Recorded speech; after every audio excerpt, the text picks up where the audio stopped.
Speaking of Accenture, I know you spent some time there in your career. Let's talk a little bit about an article that they wrote recently. It was at the tail end of last year. It was on this great marketing declutter.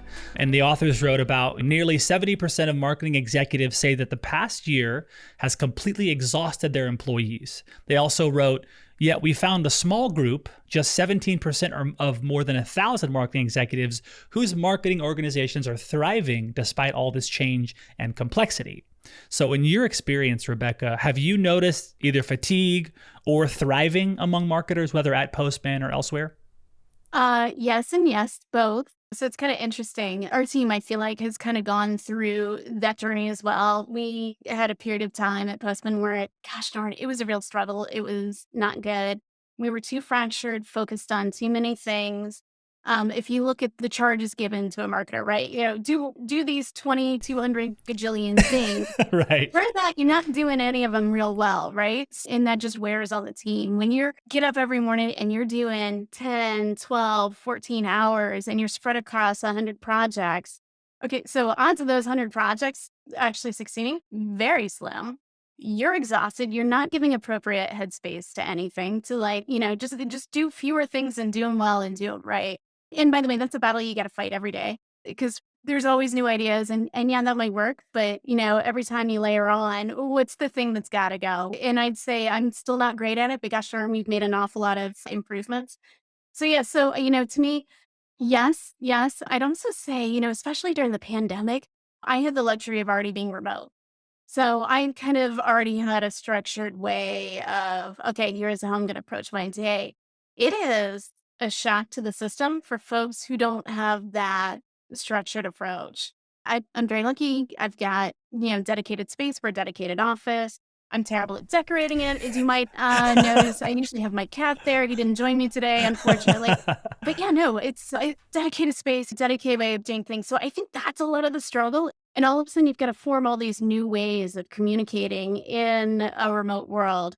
To me, I think that, too many things to do, too hard to get them done, led to total fatigue and burnout for an awful lot of marketers. We've done some really simplistic things. And actually, I picked this up from another leader at Postman that I just love. We call it drum. Don't reply until morning or don't reply until Monday. I'll say Wow. drum, Wow. drum/M, which is don't reply until Monday morning. Just because I'm thinking about it on a Sunday afternoon does not mean I should be interrupting your Sunday afternoon. And being able to give folks kind of that dedicated space. And I do schedule a lot of messages wherever possible because there's no reason to annoy people when I'm thinking about something. So some of it's just giving folks the space to kind of define their workday. And we're blessed at Postman, we have an awful lot of autonomy in how we approach our work, and our team is structured that way. And we're able to do that with some kind of specific communication and processes in place to allow that to provide visibility. Like the entire team rolls up across managers, across other folks, like, hey, here's everything we accomplished this week. Here's the high priority initiatives, on track, off track. By the way, never say on track if it's not on track. There's no harm in saying something's off track. Be honest, be visible.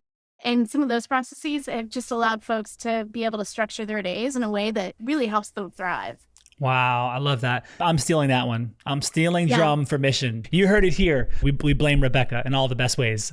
So drum, they totally stole from somebody else. So Okay, I mean, okay. whoever is the rightful writer of that. No, I do have another phrase that I use quite frequently that also works, kind of with that struggle and fatigue. I think this is a Rebecca-ism. I call it ASARP, Okay. as soon as reasonably possible. So when Ooh. folks say as soon as possible, to me, that means I'm missing family dinners. I'm working all night or late into the night. I'm working weekends. Everything else on my plate gets totally shuffled off. ASARP is, hey, keep your appointments at the gym, keep your appointments at the doctor, have dinner with your family, but do this as soon as reasonably possible. This is your top priority, but don't end all life. So I think that might be a Rebecca-ism. I don't know. We'll see. But I just call it ASARP. And it's been really helpful too, communicating with vendors. Wow. I love both of those. Thank you for Drum that. and ASARP. Okay. I love it. Those two, to me, really help fight fatigue and help provide structure and just help folks like, okay, work is amazing. I devote so much of my life to it, but other things are gosh darn important too. it is going to be rare that work's more important than your personal life, right? Yeah, Work's yeah. never more important than my family, Right. my health, Right. these things. Those are really important too. So, put some parameters around them wherever possible. I love that.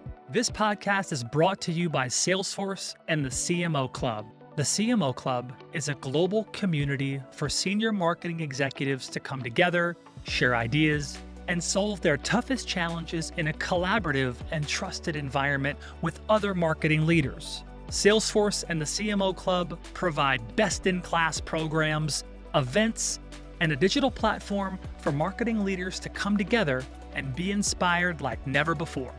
Join our global community at thecmoclub.com.